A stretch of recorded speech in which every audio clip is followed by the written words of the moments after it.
The setting had nothing to do with sport. There were no cameras positioned for drama, no crowd waiting for entertainment. It was an ordinary place that suddenly felt charged. The kind of space where tension doesn't announce itself loudly. It creeps in through posture, tone, and silence. No one present expected a confrontation, and that's exactly why it landed so heavily. The gang leader didn't arrive by accident. He entered with purpose, scanning the room before anyone noticed him fully. His presence carried a reputation that usually did the talking first. People around him instinctively adjusted their behavior. Some looked away. Some went quiet. That reaction was familiar to him. This was how intimidation worked. Not through immediate violence, but through anticipation. Fear that arrived before words. Fear that controlled rooms without effort. He was used to people shrinking when he appeared. Used to space opening up for him automatically. Used to power being acknowledged without question. But the man he was approaching wasn't ordinary. He wasn't reading the room the same way. He wasn't calculating exits or reactions. He wasn't measuring threat levels. He stood still, grounded, unbothered by reputation. That alone disrupted the expected pattern. Because intimidation needs cooperation to function. When the gang leader closed the distance, the room tightened further. This was the point where things usually tipped. Where voices rose or fists clenched. Where someone backed down, or someone escalated. Everyone felt that familiar moment of uncertainty. Everyone except one person. Muhammad Ali didn't react the way people expected. He didn't square his shoulders like a fighter. Didn't shift into a defensive stance. Didn't perform confidence or aggression. He simply remained where he was. Relaxed. Present. That stillness was unsettling. Not because it was weak, but because it was unreadable. Most confrontations rely on visible emotion. Anger, fear, bravado, something to push against. Ali offered none of it. His calm created a pause the situation wasn't designed for, and pauses disrupt momentum. The gang leader noticed immediately. This wasn't the reaction he was used to. There was no flinch, no attempt to impress or challenge, no silent agreement to play the usual roles. That forced him to reassess the dynamic in real time. Power thrives on predictability. Around them, the room waited. People held their breath without realizing it. This was the moment where control usually asserted itself, where someone established dominance and everyone else adjusted. But something was different now. The expected script wasn't unfolding, and uncertainty began to shift sides. The gang leader spoke first, not with shouting, but with implied threat. Words chosen to test boundaries, to provoke reaction, to see if intimidation still worked here. That was his method: pressure without overt violence. Ali listened without interruption. Listening, in this context, was not submission. It was discipline. Ali didn't rush to respond. He didn't interrupt or escalate. He allowed the words to land and pass. That patience stripped them of their weight. Threats lose power when they aren't absorbed. The gang leader expected tension to rise. Instead, it flattened. Ali's posture remained unchanged. His expression steady. No tightening of jaw.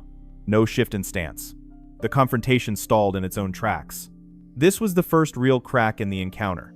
Not because anyone backed down, but because the emotional energy didn't escalate. Confrontations depend on emotional exchange. Fear fuels aggression. Aggression fuels fear. Ali broke that circuit simply by not participating. People watching began to sense it. The situation wasn't exploding. It was dissolving. Slowly, quietly, unexpectedly. The tension that had filled the room no longer had a direction to move. It lingered, unsure of where to go. The gang leader shifted again, trying a different angle. A test of ego instead of fear. An attempt to provoke pride or anger. That tactic worked on most people. Ali met it with the same calm. Consistency is disarming. At this point, the confrontation had changed shape. It was no longer about intimidation. It was about control of oneself. Ali wasn't trying to dominate the moment. He was containing it. That containment prevented escalation. And containment is a form of power. The room felt different now. Less sharp. Less volatile. The danger hadn't disappeared, but it had lost its momentum. People who had been watching nervously began to relax. Just slightly. This wasn't because Ali looked threatening. It was because he looked unshakable. There's a difference. Threat demands reaction. Unshakability removes the need for one. Ali's composure communicated boundaries without words. And boundaries create safety. The gang leader was no longer leading the interaction. He hadn't lost face, but he hadn't gained ground either. The balance had shifted subtly, not through dominance, but through refusal to be moved emotionally. That refusal redefined the encounter. What made this confrontation unexpected was not that it happened, but how it unfolded. People anticipated chaos or submission. What they witnessed instead was restraint. And restraint is rarely anticipated in tense moments. It doesn't fit the stereotype. Ali didn't come prepared for conflict. He came prepared to remain himself. That preparation mattered more than physical readiness, because most confrontations are decided before any action occurs, decided by who loses control first. Ali never did. By the time the moment passed, the initial tension felt almost distant. Not gone, but neutralized. The confrontation had ended, without anyone raising a fist or voice. That outcome surprised everyone in the room, because it defied every expectation they had walking in. This section of the story matters, because it shows where the real turning point was. Not in what Ali said later, not in how the gang leader responded afterward, but in this first moment, when Intimidation arrived expecting obedience and met calm instead. The gang leader's confidence didn't come from strength alone. It came from history, from rooms where people went silent the moment he entered, from years of learning that fear travels faster than fists. He rarely needed to raise his voice. His reputation arrived before he did, and that reputation had never failed him. Power, in his world, was psychological. It lived in anticipation, in the stories people told each other when he wasn't around. In the way shoulders tightened and eyes dropped, he understood that most confrontations are won before a single word is spoken. Fear does the work if you let it. He was used to being deferred to, used to people stepping aside without being asked, used to control through implication rather than action. That kind of power feels absolute, because it appears effortless. And when it works repeatedly, it convinces you it always will. This is why he approached the situation with certainty. He didn't see a man, he saw another reaction to manage, another presence to bend, another moment where silence would hand him control. Titles didn't matter in his calculation. Fame didn't either. Only response. He assumed intimidation was universal, that no one was immune to it. Because in his experience, everyone had something to lose. Status, safety, pride. Fear found a way in through one of those doors. He also believed environment favored him. This wasn't a ring with rules and referees. This wasn't a space designed for fair competition. This was neutral ground, which often means unpredictable ground. And unpredictability usually benefits the person most comfortable with pressure. He expected Muhammad Ali to respond like others did, with alertness, with calculation, with subtle signs of caution. That's what he was watching for. The shift in breathing, the tightening posture, the unconscious signals that fear had landed. He believed that Ali's public confidence was tied to arenas and applause, that without a crowd, without a microphone, without the familiar setting, that confidence would soften. Many people mistake situational confidence for real confidence. In his mind, reputation worked both ways. Ali's fame made him visible, and visibility often comes with vulnerability. He assumed Ali would avoid escalation, avoid embarrassment, avoid uncertainty. That avoidance is another form of control, for people who understand how to apply it. The gang leader's power also came from expectation. People expected him to dominate situations, and expectations shape behavior. When enough people believe you hold authority, you often do, until someone refuses to play along. That refusal is rare. He had never encountered calm resistance before. Most resistance came loudly or defensively. Either way, it confirmed his influence. Anger meant he'd struck a nerve. Fear meant he'd established control. What he didn't expect was emotional neutrality. This is the flaw in intimidation-based power. It depends entirely on reaction. Remove the reaction, and the power has nowhere to land. But people who rely on fear rarely imagine a scenario where someone simply doesn't receive it. The gang leader wasn't stupid.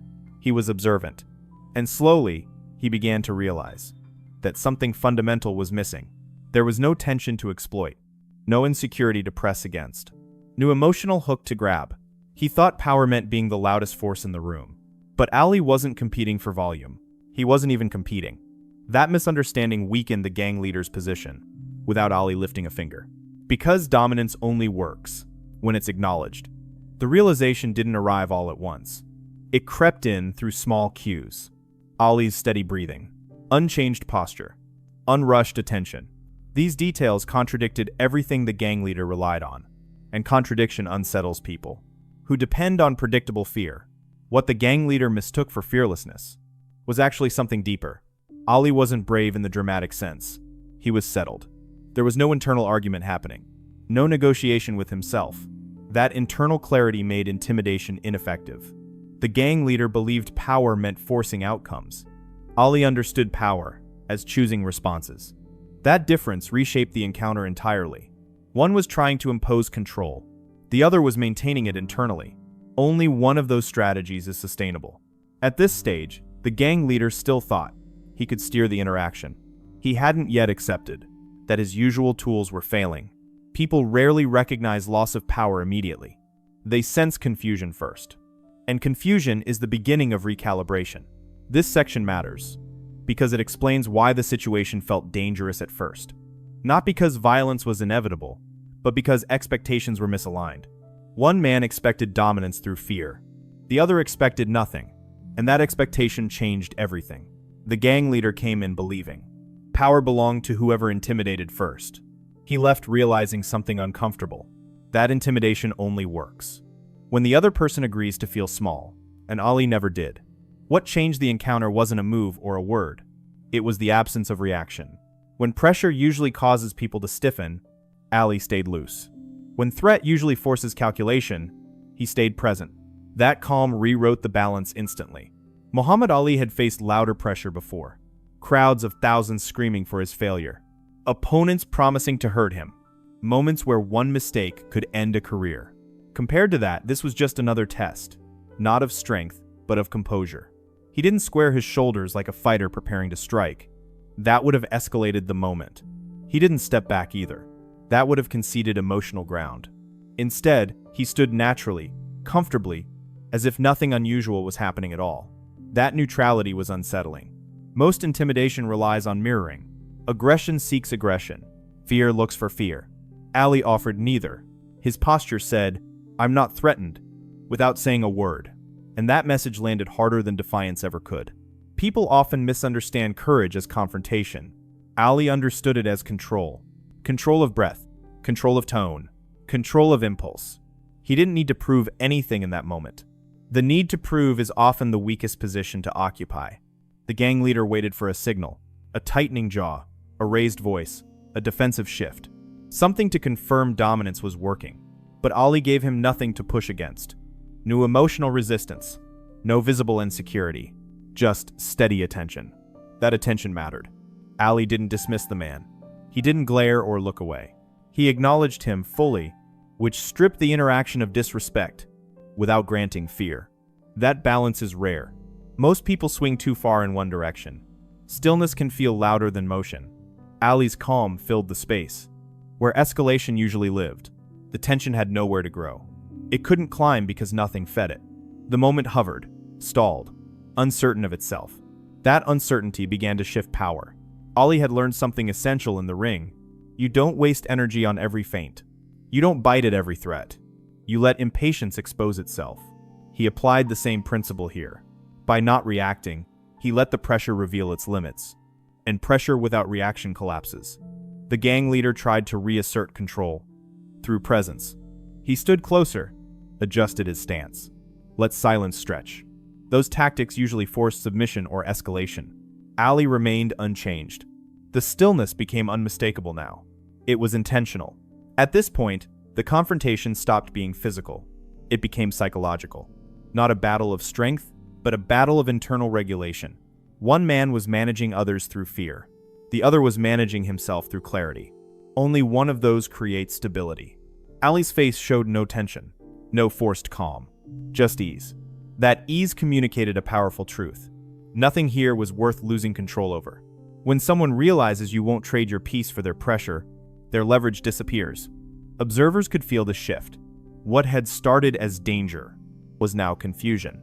Confusion is the moment when intimidation weakens. It's the gap where old strategies stop working, and no new ones are ready yet. Ali stood calmly inside that gap. This wasn't fearlessness in the dramatic sense. It was familiarity with pressure. Ali had lived under scrutiny long enough to know that reactions are optional. He chose not to give one. That choice redefined the entire interaction, because power had changed hands without anyone noticing. The gang leader's breathing changed first. Slightly. Almost imperceptibly. He was no longer controlling the tempo. Ali was by refusing to speed it up. Tempo control is dominance in disguise. And Ali had taken it quietly. No one announced the shift. There was no clear turning point. Just the growing realization that the expected outcome was no longer possible. There would be no intimidation victory here. No fear to harvest. No reaction to exploit. Ali didn't win the moment the way people imagine wins. He didn't overpower or humiliate. He simply stayed where he was internally and externally. That consistency was immovable. And immovable things don't need to push back. They just remain.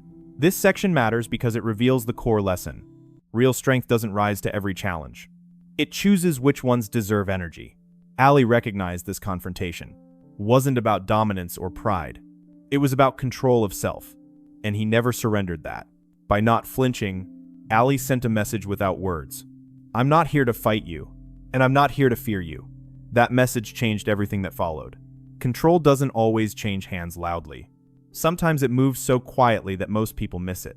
There was no dramatic gesture, no sharp exchange of words. Yet, something fundamental had altered in the room. The pressure that once moved outward had begun folding back on itself. And everyone could feel it. Up until this point, the gang leader believed he was steering the encounter. He had initiated it. He had set the tone. He expected the other man to respond within familiar patterns. Fear, defiance, or negotiation. But none of those doors opened. Muhammad Ali didn't try to seize control. That's what made the shift so powerful. He didn't interrupt. He didn't talk over the man. He didn't assert dominance through volume or posture. He simply stayed composed. While the other side ran out of moves, the gang leader spoke again, this time with more edge. A sharper tone. A subtle escalation meant to provoke a response. This was usually enough to force someone's hand. But Ali didn't bite. He listened. Unhurried, as if the words carried no urgency at all. That's when control began to slip. Not because Ali challenged authority, but because he refused to acknowledge it as threatening. Intimidation only works when the target accepts the premise. Ali never did. By remaining calm, he quietly rejected the entire frame of the encounter. The power dynamic reversed without ceremony. The gang leader was now reacting, adjusting his stance, changing tactics, trying to regain momentum. Ali, meanwhile, stayed exactly the same. Consistency is destabilizing to those who rely on emotional leverage. People in the room sensed it before they could explain it. The danger felt different now, not sharp or duller, less directed, as if the tension had lost its target. That's what happens when fear doesn't land where it's thrown. Ali spoke briefly, not to dominate, not to threaten, just enough to acknowledge the moment, and set a boundary without aggression. His tone was level, measured, free of ego.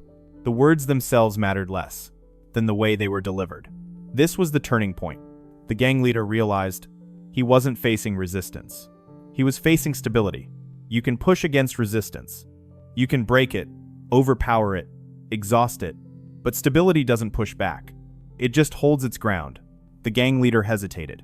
That hesitation was new. It was the first visible sign that his usual authority wasn't working. Hesitation creates vulnerability, and vulnerability shifts control. Ali didn't exploit it. He didn't need to. By not capitalizing on the moment, Ali reinforced his position. He wasn't there to win an exchange. He was there to end it. Ending a confrontation peacefully requires more control than escalating it ever does. And Ali had that control. The atmosphere softened, not because danger vanished, but because it no longer dominated the space. The confrontation had lost its edge.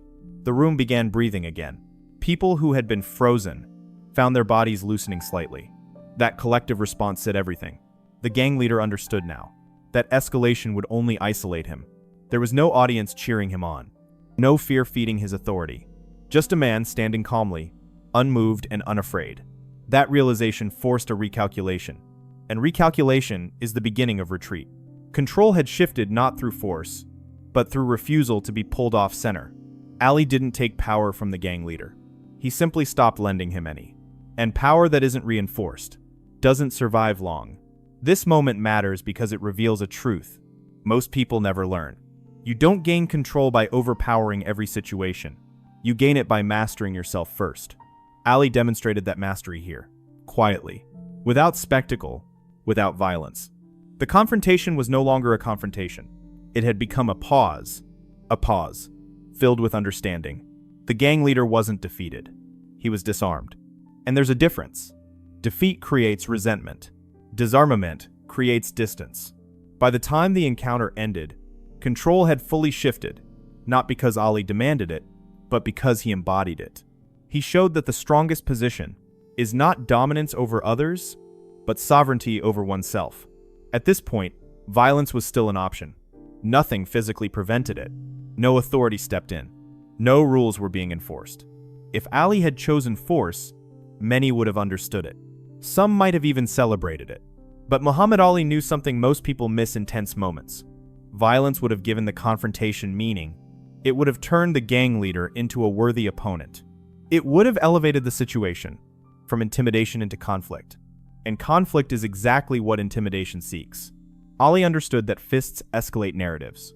They simplify complex moments into winners and losers. They lock both sides into roles that are hard to exit without consequence. Once violence enters, control leaves. The situation stops being guided and starts being endured. Words, when used correctly, do the opposite. They slow time. They create space. They force reflection instead of reaction. Ali didn't speak to dominate. He spoke to clarify. And clarity dissolves confusion far more effectively than aggression. His tone mattered as much as his words. There was no edge in it, no sarcasm, no hidden threat. That lack of hostility stripped the moment of its emotional fuel. When someone expects resistance and meets calm explanation instead, their momentum collapses. Ali wasn't trying to win an argument. He wasn't trying to teach a lesson publicly. He wasn't trying to embarrass the other man. Those motives would have reopened the conflict. Instead, he spoke as someone who had nothing to prove and nothing to protect. That's why his words carried weight. They weren't defensive. They weren't performative. They weren't rehearsed. They came from a place of certainty, and certainty doesn't need decoration. It lands cleanly and stays. The gang leader was used to words as weapons, threats, warnings, signals of consequence. Ali's words didn't fit that category. They weren't designed to scare. They were designed to end the interaction. That difference mattered. By choosing words over fists, Ali denied the gang leader the story he was hoping to create. There would be no fight to brag about, no escalation to justify authority, no proof that fear worked. Instead, there was restraint. And restraint undermines intimidation. Ali also understood the cost of violence. Not just physical cost, but symbolic cost. Violence would have confirmed expectations. It would have reinforced stereotypes. It would have reduced a complex moment into a familiar headline. Ali refused to let the situation define him that way. Words allowed him to stay in control of both the outcome and his own identity. He didn't become the boxer who fought. He remained the man who chose judgment over impulse. That choice preserved dignity on both sides. And dignity changes how people leave a situation. The gang leader wasn't shamed. He wasn't cornered. He wasn't challenged in front of others. Those conditions would have demanded retaliation later. Instead, he was given an exit, a way to disengage, without losing face. That's how conflicts truly end. Ali's words didn't overpower. They redirected. They reframed the encounter from a test of dominance into a moment of mutual recognition. Recognition that escalation served no one. Recognition that not every challenge needs to be answered in kind. Most people think restraint is passive. Ali showed it is strategic. He knew exactly what he was doing. He wasn't avoiding conflict out of fear. He was choosing resolution out of strength. That distinction separates control from submission. The result was immediate. The tension eased. The confrontation lost its purpose. The gang leader no longer had a role to play. Without resistance, there was no scene to command. And without a scene, there was nothing to dominate. This is why words were stronger than fists in that moment. Not because fists lacked power, but because they would have created consequences that words avoided. Ali chose the tool that ended the situation cleanly. That's not softness. That's precision. What people witnessed wasn't weakness. It was judgment, the ability to choose the response that preserves peace, identity, and control. all at once.